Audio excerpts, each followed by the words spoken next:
സർക്കാർ മെഡിക്കൽ കോളേജുകളിൽ ആവശ്യത്തിന് അധ്യാപകരില്ല. 100-ലേറെ ഒഴിവുകളാണ് സംസ്ഥാനത്തുള്ളത്. 2013 ശേഷം നിയമനമൊന്നും നടത്താതെ വന്നതോടുകൂടിയാണ് ഇത്രയേറെ ഒഴിവുകൾ ഉണ്ടായത്.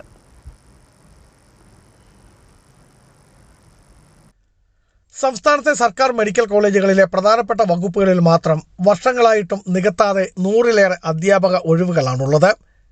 ഏറ്റവും അധികം രോഗികൾ എത്തുന്ന ഗൈനക്കോളജിയിൽ മാത്രം 48-ഉം, ഓർത്തോപീഡിക്സിൽ 26-ഉം, ഡെർമറ്റോളജിയിൽ 18-ഉം, ഫോറൻസിക്കിൽ 10-ഉം ഒഴിവുകളാണ് പ്രധാനമായുമുള്ളത്.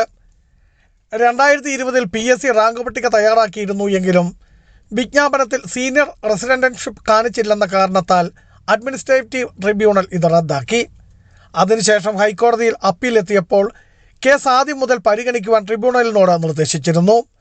ഇതേ തുടർന്ന് കഴിഞ്ഞ ദിവസം കേസ് പരിഗണിച്ചപ്പോൾ സീനിയർ റെസിഡൻഷിപ്പ് ബാധകമല്ലാതെയും നിയമനം നടത്തുന്നതിൽ നിലവിൽ തടസ്സമില്ലെന്ന് ട്രിബ്യൂണൽ വാക്കാൽ നിരീക്ഷിച്ചു. അതിനുശേഷവും PSCയും സർക്കാരും അടങ്ങിയിട്ടില്ല എന്നതാണ് വസ്തുത. മെഡിക്കൽ കോളേജുകളിലെ പഠനത്തെയും ചികിത്സയെയും ഇത് സാരമായി ബാധിച്ചിരിക്കുകയാണ്.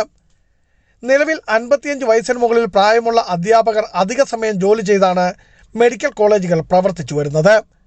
PSCയും സർക്കാരും അനങ്ങാപ്പാറ നയം തിരുത്തിയാൽ മാത്രമേ ഈ പ്രശ്നത്തിന് പരിഹാരമാകൂ. ബിജു വൈശൻ പറമ്പിൽ, ഇടുക്കി വിഷൻ ന്യൂസ്, ഇടുക്കി.